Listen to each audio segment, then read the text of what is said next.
Cocoa ధరలు బాగా పతనమయ్యాయి. 5-6 సార్లు మీటింగ్ పెట్టాం, సెక్రటరియట్లో పెట్టాం, మా ఆఫీసర్స్ పెట్టారు, నేనే స్వయానా ఏలూరు వెళ్ళి కూడా మీటింగ్ పెట్టాం.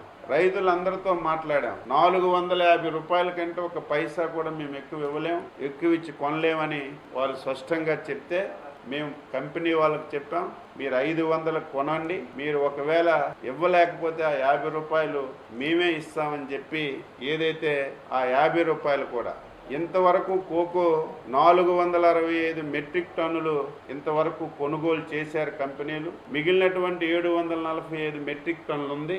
ఈ 745 మెట్రిక్ టన్నులు కూడా 500 రూపాయలకు ఒక పైసా తక్కువ లేకుండా అన్ని కొనమని చెప్పి ఆదేశాలు ఇచ్చాం. కొంటున్నారు. కంపెనీ వాళ్ళు 450 ఇస్తే మేము ఒక 50 రూపాయలు రైతులకు ఇచ్చి దానికి ఒక 10.5 కోట్ల రూపాయలు ఖర్చు అవుతుంది.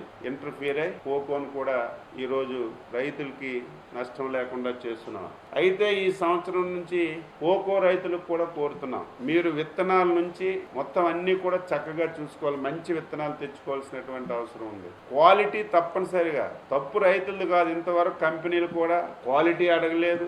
ఏది ఉంటే అది రాత్రి పగలు వచ్చి మొత్తం ఎత్తుకెళ్ళిపోయారు. ఈ సంవత్సరం ప్రాబ్లం వచ్చేసరికి క్వాలిటీ చూస్తున్నారు కాబట్టి దీనివల్ల ఒక సమస్య వచ్చింది. ఇక నుంచి మేమే రైతులకి ట్రైనింగ్ క్యాంప్స్ పెట్టి ఎటువంటి విత్తనాలు బయట ఉన్నాయి తీసుకొచ్చి క్వాలిటీ కూడా మెయింటైన్ చేసి తప్పనిసరిగా రైతుకి ఈసారి నుంచి ముఖ్యమంత్రి గారు స్పష్టంగా ఆదేశాలు ఇచ్చారు. ఈ 3 పంటలే కాదు, ఏ పంట అయినా సరే ఇటువంటి సమస్య వస్తే ఇమీడియట్ గా మనమే ముందుండి రైతుకి నష్టం లేకుండా చేయవలసినటువంటి బాధ్యత ఉందని స్పష్టంగా ఆదేశాలు ఇచ్చారు. ఏ పంటకైనా సరే మనకి తప్పనిసరిగా క్వాలిటీ అనేది చాలా ఇంపార్టెంట్.